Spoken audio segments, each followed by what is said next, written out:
Hello and welcome to Drunk on Tea. Today I'm going to show you how I painted this Stormcast Eternal model for Age of Sigmar.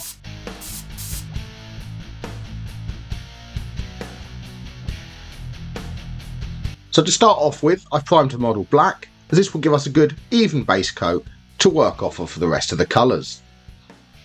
Now to start with, I'm coming in with some Retributor armour, and in a couple of nice thin coats I'm going to paint all of the armour that's on the model.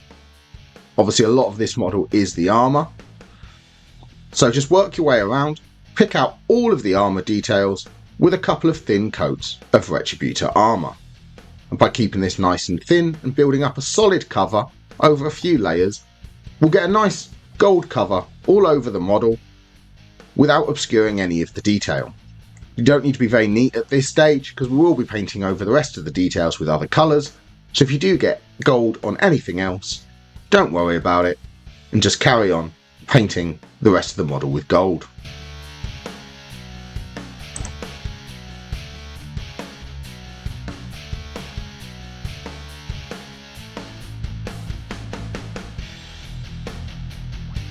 Now after a couple of coats you can see we've got a really nice solid gold colour all over that model.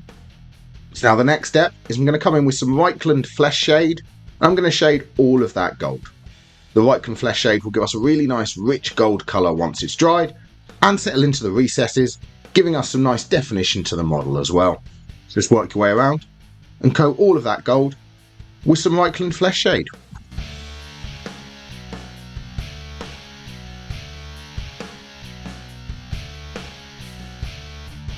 And after that's dried, you can see it's really given us that rich gold colour to that armour.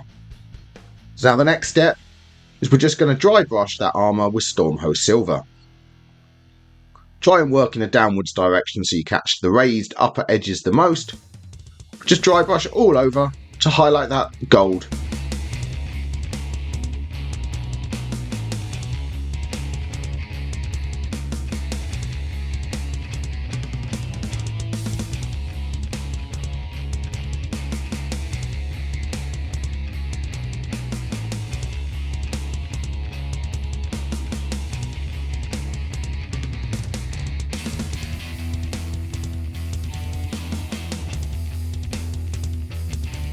And with that dry brush completed, you can see we've highlighted the armour really well, brought out all of the detail on it.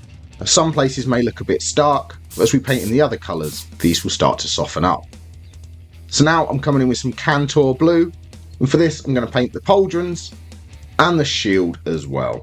Now try and avoid getting this over any of the gold details or the raised emblems on these areas.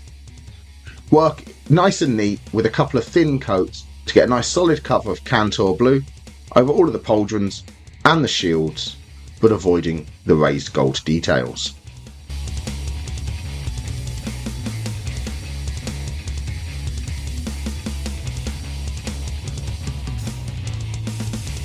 So on the shield here, I'm just trying to catch this sort of middle part, leaving the emblem in the middle and the rim around the edge as gold. So just take your time, be nice and neat, and catch all of this area with some Cantor Blue.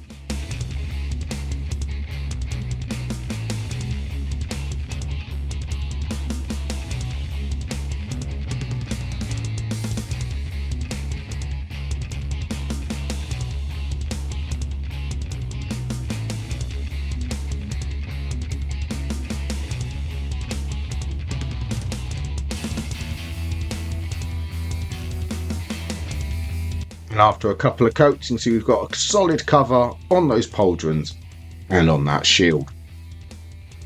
So now the next thing I'm doing is I'm coming in with some Screamer Pink, and I'm going to paint this on all of the strapping on the handles to the weapon. So it's on this spear here, catch all of this with some Screamer Pink. There's also a handle to the sword by her waist as well. So catch all of that with a couple of thin coats of Screamer Pink.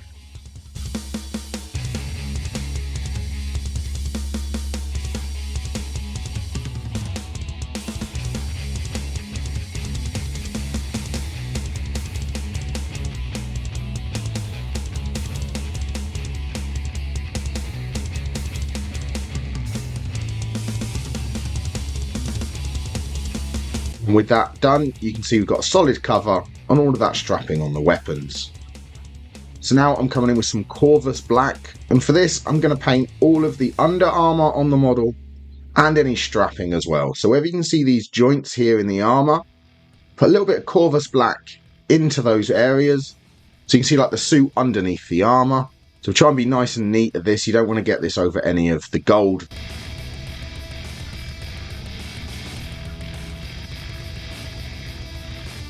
And also any belts or strapping, catch that with Corvus Black as well. So you've got these ones here around her back and coming down to the scabbard of the sword.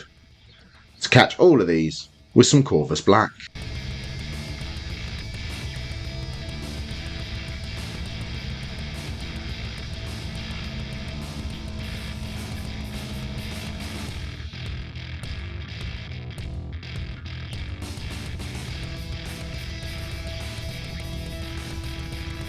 With that Corvus Black applied, we've really blocked in those under armour and strapping details. And the model's really starting to come together. So next I'm coming in with some Rhinox hide. I'm going to apply this on the pouch that's on her waist here. This will be a good base for a leather look. So just catch the pouch with some Rhinox hide. And with that pouch painted, there's only a couple of base coats left to apply. So next I'm coming in with Celestra Grey, and I'm applying this over the lightning bolt symbol here on her shoulder and on the lightning bolts on the shield as well. So it's going to take a couple of coats to get a solid cover, but just be nice and neat, take your time and build up a couple of thin coats of Celestra Grey on all of these lightning bolt symbols. So on the shield, leave the middle part gold. Just catch all the way around the rim with some Celestra Grey.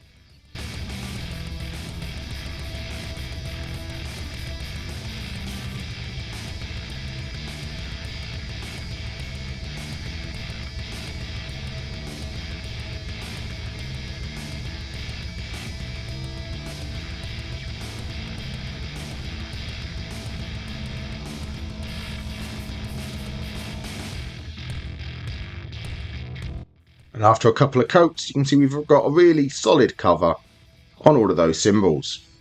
So now there's just one final step for the base coats, and that's to come in with some lead belcher. And we're going to paint all of the areas we want to be silver. So that's the chainmail and the tip of the weapon as well. So catch all of this with a couple of coats of lead belcher.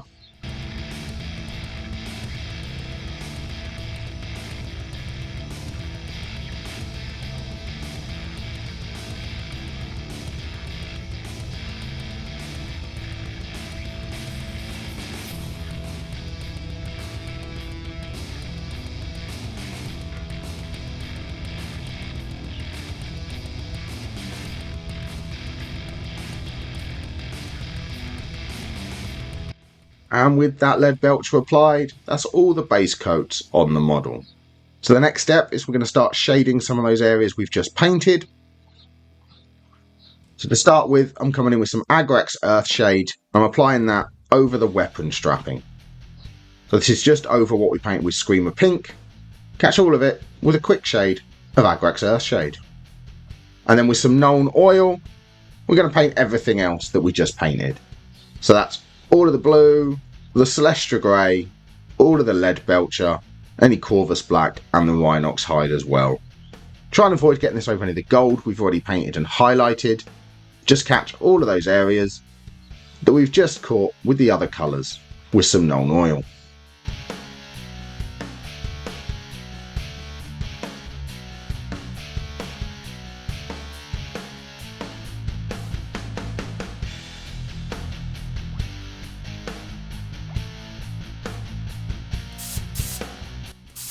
If you're enjoying the video, please press like. If you want more videos, press the subscribe button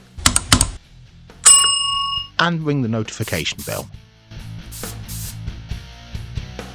Now with those shades dried, you can see it's really added some definition to the Stormcast Eternal. So now it's time to start highlighting the blue. So I'm coming in with some MacLeod blue first, doing this as a chunky edge highlight around the edge of all of the areas with blue. So on the shield, it's just these sort of cutaway sections in here. And then on the pauldrons, it's all the way around the edge of the pauldrons. Catch it with a chunky highlight of MacLeod blue.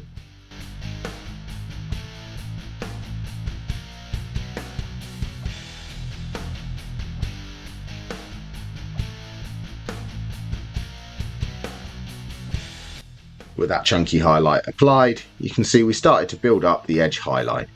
So next I'm coming in with Altdorf Guard Blue. For this, I'm doing a thin edge highlight within that MacLeod blue we just laid down. To be nice and neat, just put a thin line on the edge within that previous step.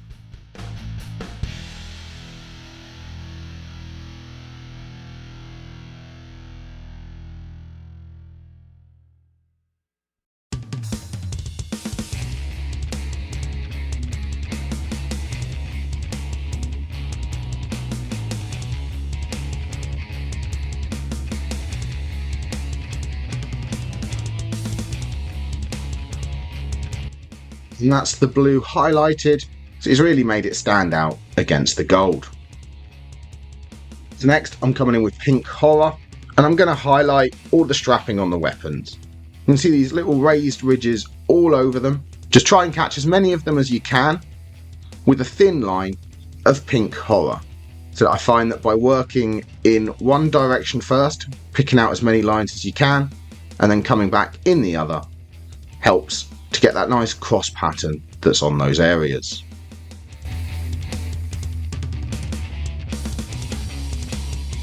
And with the strapping highlighted, the next step we're going to highlight is all of the black on the model.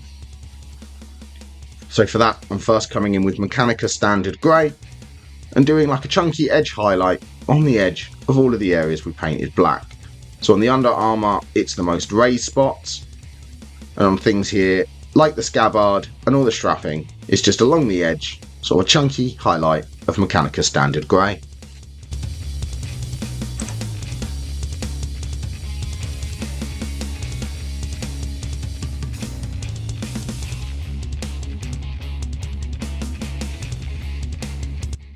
And with the Mechanica Standard Grey applied, you can see we've got chunky highlight on all of the black areas.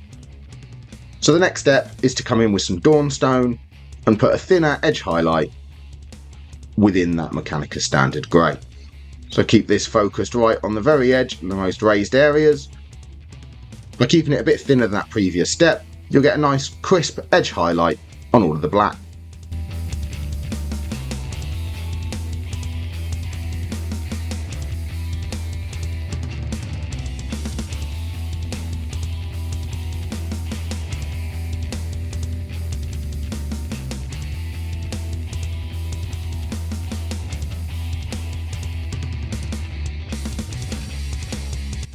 And that's all of the black highlighted.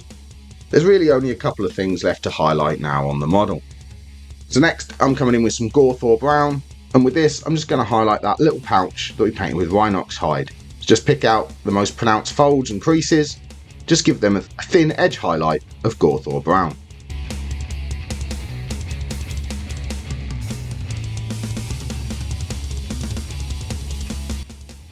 With the pouch highlighted, the next step I'm coming in with some White Scar. I'm going to highlight all of our Celestra Grey. So try and focus on the most raised points of these lightning bolts. So that's why I'm shooting down the middle of most of them. Put a nice thin line of White Scar down the middle on that most raised area as an edge highlight, just to make it stand out. Be nice and neat and take your time with this step. Just try and focus it on that most raised spot of all of the lightning bolts.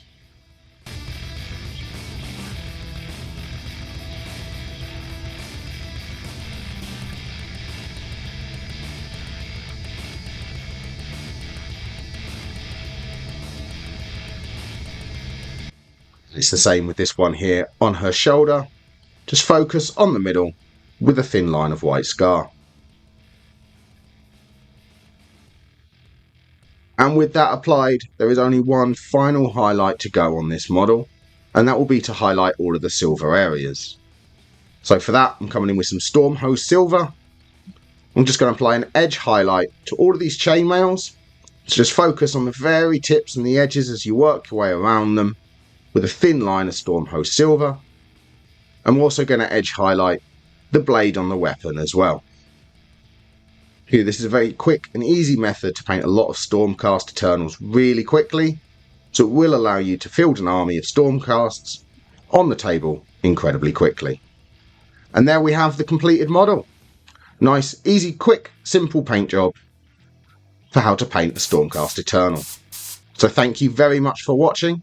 I hope you enjoyed the video. Please don't forget to like and subscribe, and happy painting!